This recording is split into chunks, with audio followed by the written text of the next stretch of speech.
Hi, welcome to Challenge JP. My name is Jacek, and today I'm going to show you how to create a sales analysis and forecast dashboard in Microsoft Power BI.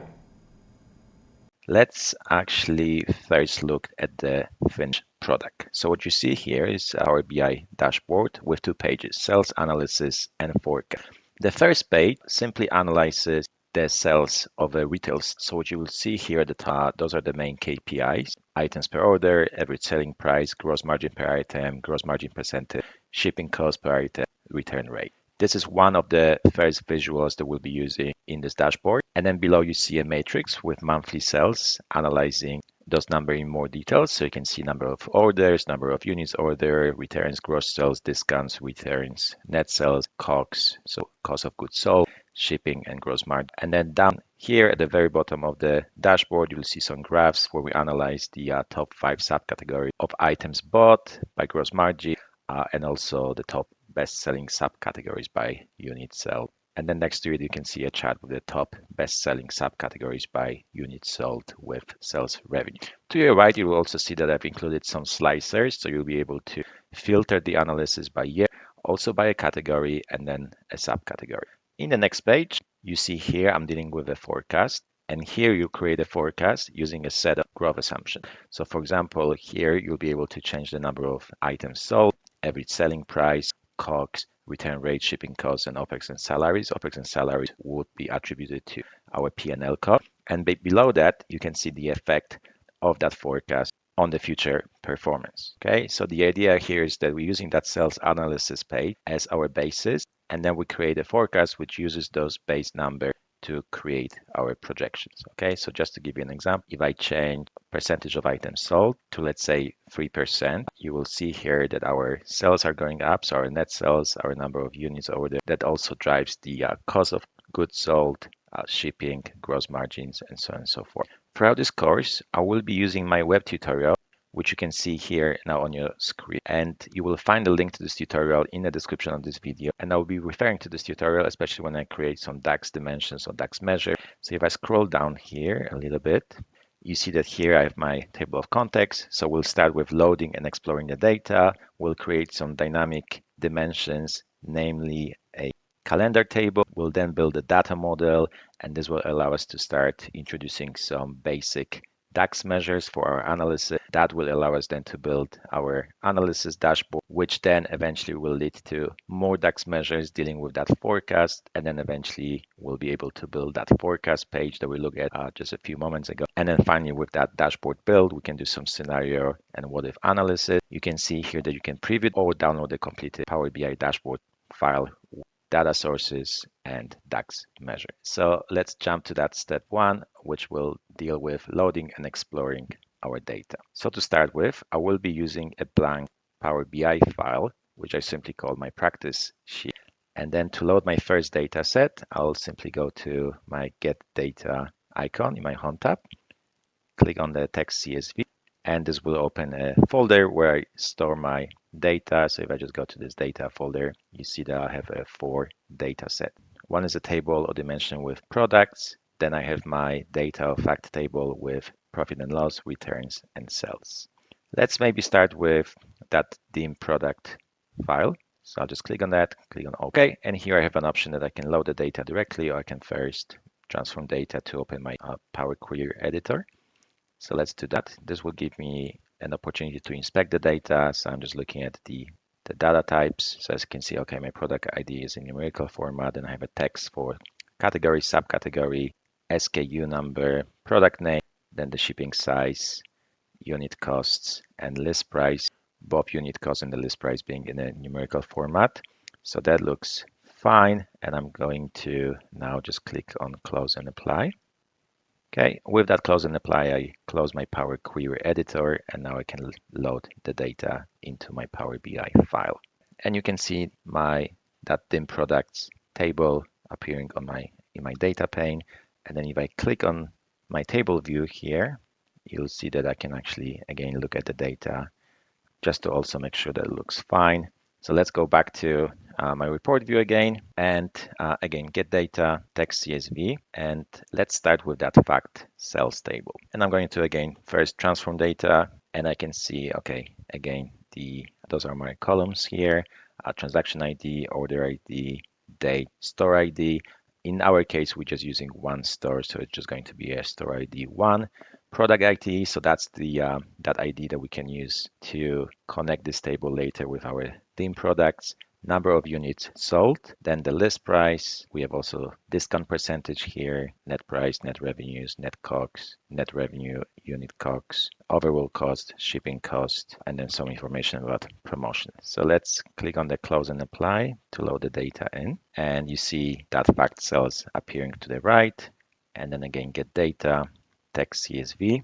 We'll now load that fact returns table. So again, I'm going to click on the transform data to open the Power Query Editor. And this table stores all the data about the returns. So the previous table was sales. This one has all the returns. So again, we have a return ID, but you will see there's an order ID, but you see there's a product ID here as well. So again, we'll have that column that will allow us to link it to our products, that then products table. We can again click on close and apply, and then load the data into our Power BI file. We have one more table that we want to load. So let's go to our get data, text CSV, and then we have that fact PNL.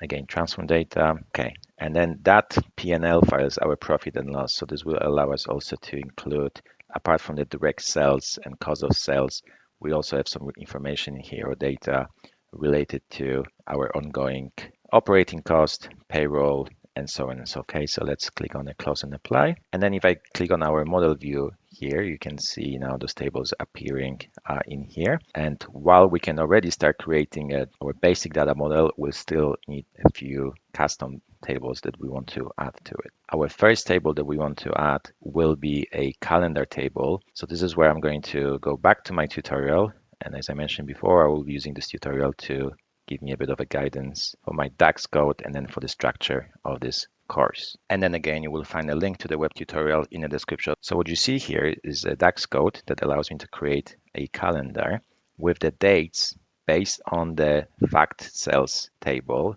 with the minimum date being my minimum date from that date column and the maximum date being the maximum date from that date column. But in addition to that, I also want to expand that range and add 5 additional years so I can create that 5-year forecast. Obviously, that assumption is flexible. So if you want to extend your forecast further, you can adjust that +5 number here. So you see here that I'm starting with identifying that minimum and maximum date.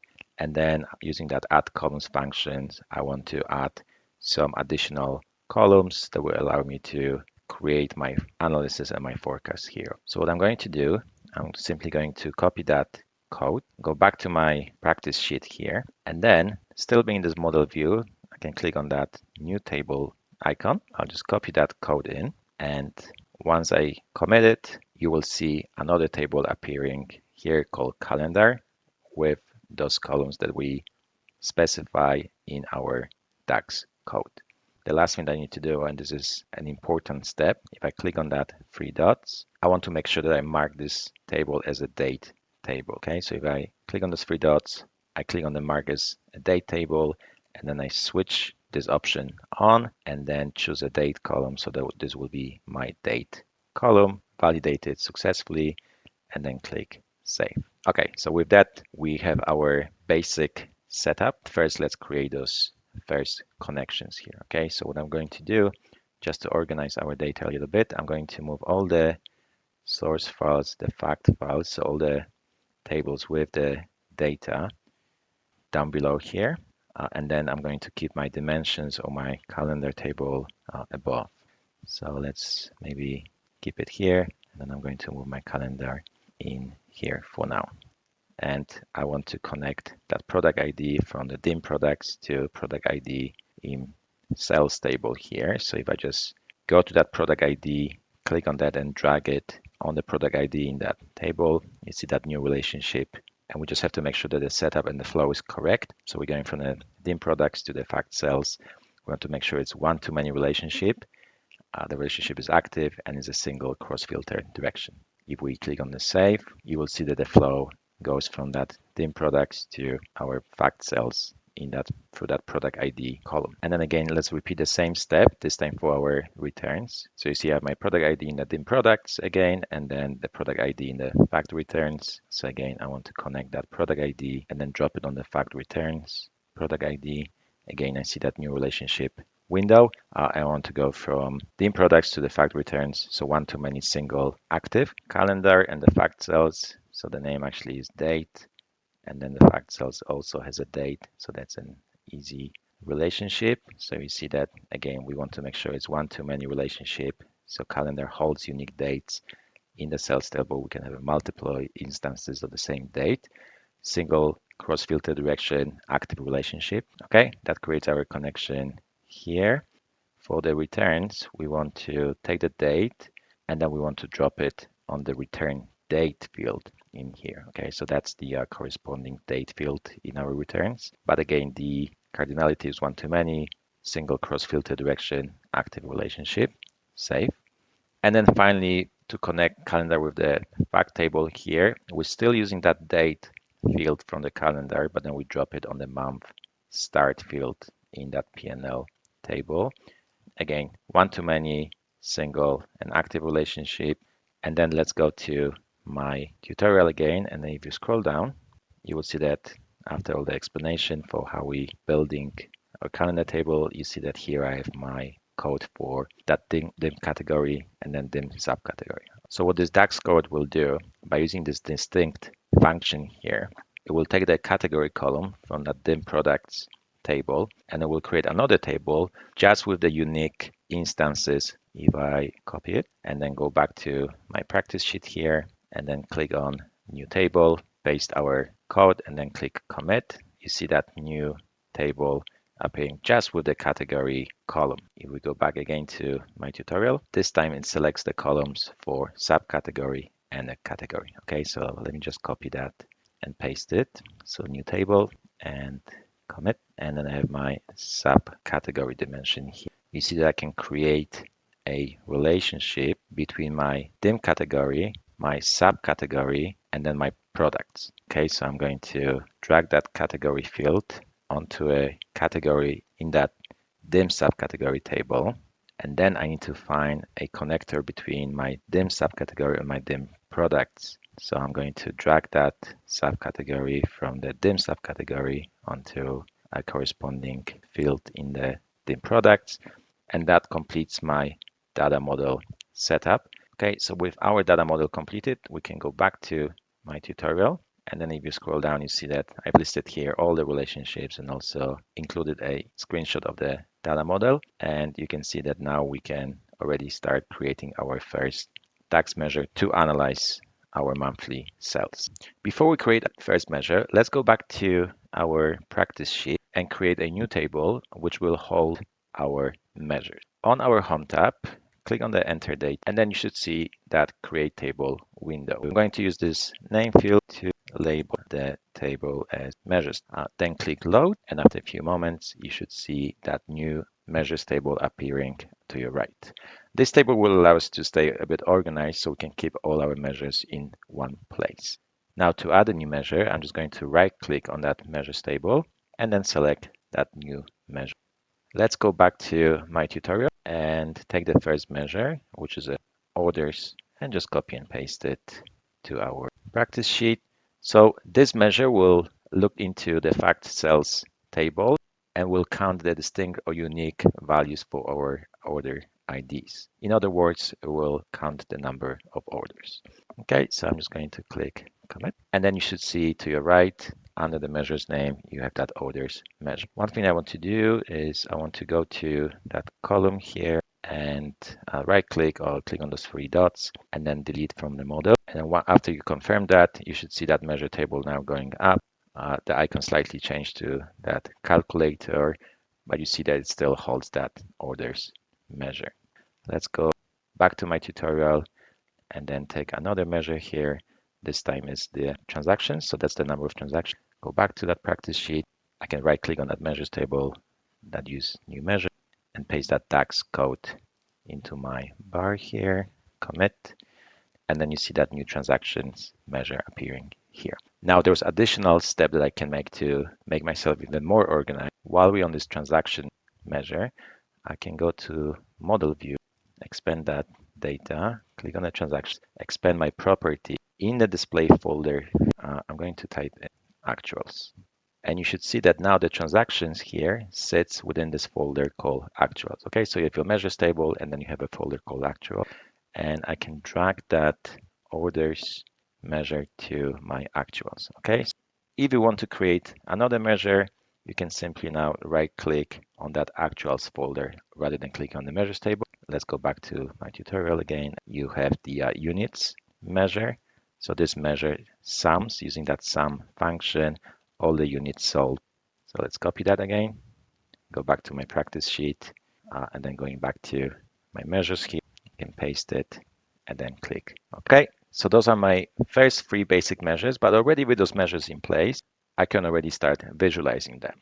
Let's put them into a card. So if I want to add a visual, I'm going to go to my insert and then to that visuals gallery here. Let's expand it. And I'm going to choose that card new option. Okay, and then this allows me to display the information on separate cards in here. Okay, so I want to click on the add data and go to my measures table, expand it, expand the actual, and then let's just start adding those orders, transactions, and then unit. Let's just expand it a bit. And then you see already here, I have my basic information about my sales. So I know that I have 12,000 orders, I have 17,000 transactions, and I have 24,000 units sold. Now, if I go to my completed dashboard, you will see that here I'm using also this card visuals to create those 6 cards. So if we go back to my tutorial, see that we started with those orders, transactions, and then the unit. And then we have measures that aggregate our gross sales, sales revenue, and discount amount. You'll see that for the gross sales, I'm simply using that SUMX function in here. I'm going to my fact sales table, and I'm iterating through each row in that table, and then I take the number of units and then multiply them by the list price. And then eventually what the SUMX does, it aggregates all those multiplication to return gross sales amount. Now for my sales revenue, I simply go to, again, back to that fact sales 5 table, and using that sum function, I'm summing that net revenue. So the sales revenue here, you see that that's the revenue after discount before any return. And then in order for me to calculate, for example, a discount amount, I'm taking that gross sales list price. So that's that measure over here. And then I'm subtracting from it those sales revenues after discount. So that's the measure above. So I'm creating here dependencies between the measures. I'm creating new measures based on the measures that I've already introduced. One thing to note is that I'm using here that minus sign, so that amount play will be negative. Now I have measures that deal with returns. So I want to first calculate the total amount of my refunds, of my returns. And I'm using here simply that sum function and look at that refund amount column also in that fact returns 2025 table. And to calculate the number of units returned, I'm also using that sum function, but this time I'm looking at that units return column also in that fact returns 2025 table. Now to calculate my net sales, I want to take my sales revenue after discount. So that's the measure that we created earlier. And then I want to add returns amount. I'm adding returns amount because that measure returns a negative value. So if I add a negative value, it has a negative impact on the overall result of this measure. And then I have my set of measures for cost of goods sold. Then I have another set of measures, this time dealing with shipping cost. And with that, I can actually start now calculating my first performance indicator here, which would be my gross margin, my OPEX, and then my operating profit. Okay, so to get to the gross margin value, simply taking the net sales, which is one of the measures that we've just created. I'm adding COGS net, adding again because that measure is negative. So by adding it, I'm actually subtracting that value from my net sales. And then I'm also adding another measure, which is shipping total here. That measure also will be negative. And then you see here a measure for OPEX, excluding shipping actuals. With those measures in place, I can calculate operating profit, which is gross margin plus this OPEX excluding shipping. And then we can start introducing more measures that will allow us to analyze the performance of our sales. So for example, in here, I want to calculate the average order value. So in order to calculate it, using that divide function here, I'm taking the net sales Again, this was one of the measures that we created earlier, and I'm dividing that by a number of orders. Okay, so that simply gives me that average value per order. Now, for example, for the items per order, I'm taking those units measures that we created earlier, and I'm dividing it by number of orders. Okay, so this will give me the number, the average number of units per order. Average selling price, again, using that divide function, I'm taking my net sales and I'm dividing it by units. And then to get to average COGS per item, I'm taking that COGS net and then I divide it by number of units. And then for the gross margin per item, so we created a gross margin measure earlier, and I want to take this measure and then divide it by number of units. Then I have more measures. So for example, here we're calculating effective discount. So we take the discount amount, again, using the negative sign to make it positive, and then I divide it by gross sales. And then here I have another KPI, such as return rate. Then I have my margin and cost ratio. So here I'm calculating gross margin percentage, which take the gross margin amount, and then it divides it by net sales. My operating profit percentage takes the operating profit amount, divides it by net sales. Then I have my COGS as a percentage of sales. So that takes the COGS net, divided by net sales. Average shipping cost per order takes the shipping total, divided by number of orders. Average shipping cost per item, again, takes that shipping total, negative number to make it positive, divided by number of units. And then the shipping percentage of sales. With those measures in place, I can go back to my dashboard and I can start creating my visuals. So we briefly talk about cart visual here. But let's look at it again and just look at the setup. For my data, for my cards, I'm using the following measures. So it's this items per order, the average selling price. Then we have our gross margin per item, gross margin percentage, shipping cost per item, and then the return rate. Okay, let's go to our next visual here. So this is just the matrix. And you see that for matrix, I'm using the month start column from my calendar table. So this is this DAX calendar we created earlier. And for my values here, I'm using the orders measure, units, returns, gross sales, discount. Then we have our returns amount, net sales, net COGS, shipping, gross margin amount. I'll come back to the sliders in few moments, but let's look at the next visual here. And then this time is my trim up. So I'm using this visual, this trim up, to show top 5 subcategories by gross margin. The size of the box represents the gross margin for each of the subcategories, but I want to limit the number of items shown in this graph, and more specifically to top 5 subcategories. Okay, so to do that, you need to click on the visual and then go to filters. And then in that section, filters on visual, you see I have a filter applied to subcategory. So you'll see that if I clear this filter here, it will show all the subcategories in my trim up. So what I need to do here, I need to select that top N filter, show items top, and then type in this 5 value here.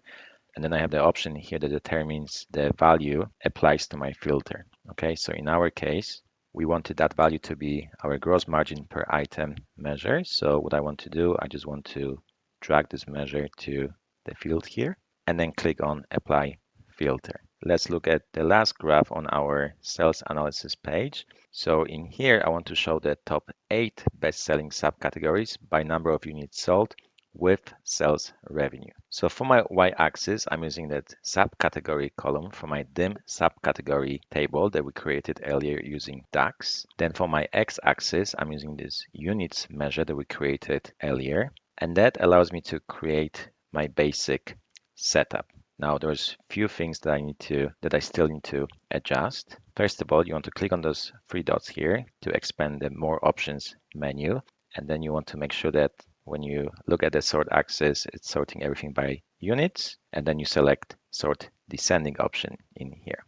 And then make sure that for the subcategory filter, using again that top N filter type. The last thing that you can see is that I'm using this sales revenue as my data label. So in order to change this data label, you will need to go to our format pane and then expand this data labels option in this value subsection. So if I expand it, you see that here for my value, I'm using the gross sales list price. And as I mentioned before, we also have our sliders here. So in order to create a slider like that, which will serve as a filter for my year, I simply have to go to an Insert tab and then go to the Visual category and then select. And then if you look at the setup of the slicer, here I'm using the year column for my calendar table. So again, that's the DAX table that we created earlier. Now for my subcategory, I'm also using the slider. And then this time I'm using this category field from the dim category table. Okay, so again, this is the DAX table that we also created earlier. And then for my subcategory, I'm using the subcategory field from the dim subcategory table. Okay, and again, just as I mentioned before, if I change the category here to, let's say, laptops, you will see that this will update the subcategory to only include the values from within this category, and it also then updates that product dimension. So again, if we go briefly to our model, you see the dependencies between those tables. So those two tables here, they narrow down the list of the product IDs that belong to one of the categories and then the subcategory, which then flows into those sales and returns data, and then return the values on this page thanks to the measures that we created earlier. And then if we go back to my tutorial, you see that here I'm using the step 5 to describe in detail how to insert those visuals and then analyze our cells. And then in the next step, step 6, you'll see that I'm starting to introduce Power BI parameters and forecast measures, which will allow us to eventually create the second page of our dashboard with our measures and parameters linked to our projections.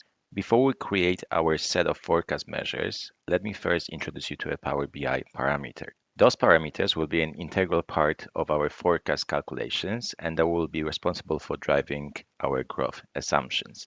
So for example, on the forecast page of our dashboard, you'll see those 6 slicers in here, and each of them is linked to a parameter, which then becomes part of our measure. So for example, here, when you have the items sold, you can change the yearly growth of the number of items that we sell.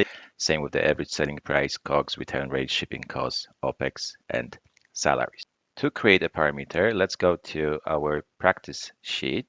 And while we're on the report view, let's click on the modeling and then go to a new parameter and then click on a numeric range. And then let's create a parameter called items sold, which will be responsible for driving a yearly growth or yearly percentage change in our sales. So I've selected a numeric range. Then for the name, I chose items sold. For the data type, we want to choose decimal number because we will be using percentages here. For minimum value, I'll choose -1. And then for the maximum value, I will choose 1, which effectively becomes -100 and 100%. So that gives you the boundaries for your minimum values and then for the maximum values that you can select. Then for the increment, I'm going to choose 0.01, so I can change my value by 1%. And then for the default value, I'm going to choose 0. So if there's no selection, we will assume no growth. I'm going to uncheck this add slicer to this page box because I'm going to add this slicer manually. Okay, so let's click create. And then to your right in our data pane, you should see this new parameters item sold. Now to add this parameter to our Power BI report, we need to go to the insert tab, select the visuals, and then select slicer. And then in the slicer, I want to click on add data, go to the item sold parameter, and then select that items sold. Now you'll see that you have a slider here. And then if I move the slider from left to right, you see that value changes from -1 towards 1 with the increment of 0.01, which is what we've created. The last thing that I need to do, I want to format my slicer a little bit. So I want to format it as a percentage. So I'm going to click on the parameter and then select percentage, maybe adjust the decimal points. So now if we go back to my dashboard, you'll see that duplicated this process to add 5 more slicers, but the steps will be exactly the same. And I've also applied some formatting for the borders and the background. In order for that parameter to actually have an effect of our calculations, we need to now integrate it into our measures. So let's go back to my tutorial, and then you'll see here in my step 6a, I'm explaining how to insert the parameter, which is what I've done. I've listed the parameters that we're going to use in our calculations. And then you see here that in the next step, I start introducing what I call parameter multipliers. So the parameter multiplier will allow me to adjust the quantities or the cells in my forecast measures. And you see that, for example, for the item sold multiplier, I'm simply saying take 1 plus add the value of that item sold. I do the same thing with the average selling price multiplier, COGS multiplier, shipping cost, return rate, and OPEX salaries multiplier. So let's jump into our first measure, which will be orders forecast. And then you see I have here this conditional formula that if n equals 0, so in the actuals, you return blank. But otherwise, even in the forecast, I want to first go back a number of years to get the value from my actuals, which creates my base variable. And then I want to multiply this base by my item sold multiplier compounded by the number of these years ahead measure. Now, for the units forecast, a similar logic. So this time my base would be number of units. And then again, I want to apply the item sold multiplier and then compound it over the number of years depending on my future forecast year. Then for my revenues, for my gross sales, my base is gross sales list price measure. And then here I want to apply my item sold multiplier by also average selling price. Sales revenue, this time I have my sales revenue after discount before returns as my base. And again, I'm also going to apply that items sold items multiplier and also average selling price multiplier. For the returns amount, my base is my returns amount from the last actual period. And the drivers here will be items sold multiplier, average selling price multiplier, and then the returns rate multiplier. Then we have our units return forecast measure. And then because here we calculate units, our base is units return from that last actual period. And then we want to apply items sold multiplier and then return rate multiplier. And then finally, our net sales forecast is simply sales revenue forecast plus our returns amount forecast. Again, the returns amount is a negative number, so we want to add it in order to calculate those net sales correctly. Now let's go to our COGS. So we have here COGS sales measure for our forecast. So this time what we want to do, we want to take COGS sales as our base. And then to calculate our forecast measure, we want to apply items sold multiplier. So if we increase the number of items sold, we also have to increase COGS. And then we also want to apply to that COGS multiplier.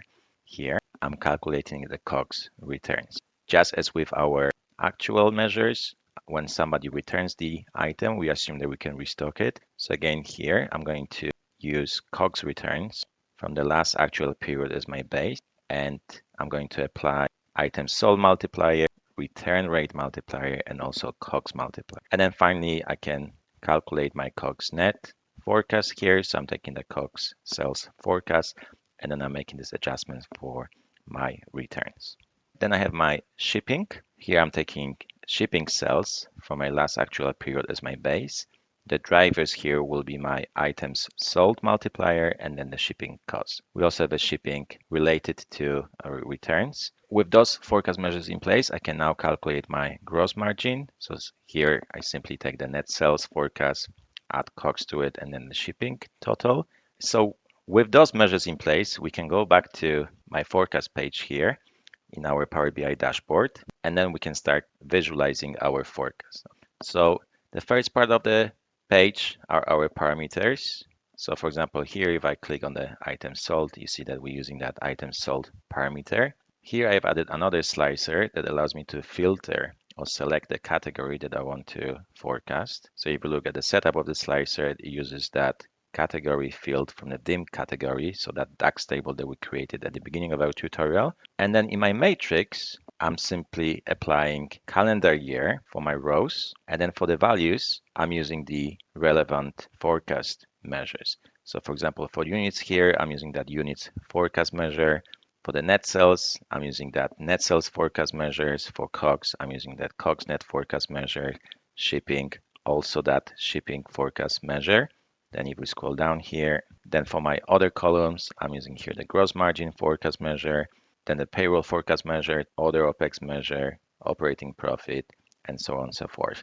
And then in here, you see that I'm also using those year-on-year columns. So if we go to my measures table in here, and then you can open that folder, Forecast Variance, you see that I have a list of variance measure here. So for example, for the unit variance, I want to go to my units variance measure here. And you see here that I'm simply calculating my variance by taking the current value from my forecast and then subtracting from it the value from the previous period, so from the previous year. And then, for example, for my percentage variance for those net sales, I'm using that net sales variance measure. So here, first I need to calculate what was my variance between the current period and the previous period. And I do it with that net sales variance dollar measure. And then with that net sales variance dollar measure, I can go to my net sales variance percentage measure, and I simply take that dollar measure and then divide it by the net sales from the previous period. You see also that I've applied some conditional formatting to my variances, and I did that by going to my format pane and then cell elements, and then by selecting the series that you want to apply that conditional formatting to. So for example, that first year-on-year variance, I can decide on the font color that I want to use depending on the value that the measure returns. And then finally, I've also used a line and cluster column chart. So here I've used my month start field from a calendar as my x-axis. Then for my column, I use my net sales forecast measure. And then for the line, I use that units forecast calculation. Okay, so with all these parameters, multipliers, and finally the forecast measures, I can now create my 5-year projections. So for example, let's see what happens if we increase our items sold by 4%. You see that as expected, the sales are going up. Then for example, we can change our COGS. So let's assume that our costs are going up as well. You see that that has an effect on our operating profit. You can change maybe the selling price to offset that increasing cost. So let's see what happens if I adjust it by 5%. Again, the operating profit becomes positive. If we go back to my tutorial, you see that here I've included that step 7. So that basically covers the setup that I've just gone through. And then in the step 8 here, I encourage you to use that forecast page to create a few different scenarios. I've included a recap of the overall tutorial. And then finally, I've also included a preview so you can play or interact with those assumptions on your own. And that completes our sales analysis and forecast dashboard tutorial. I hope you enjoyed this tutorial. If you'd like to download the dashboard or want to learn more about data analytics, follow the links in the description of this video, or if you have any questions, leave a comment below. To get in touch with me directly, go to my website at www.challengejp.com. Thank you very much.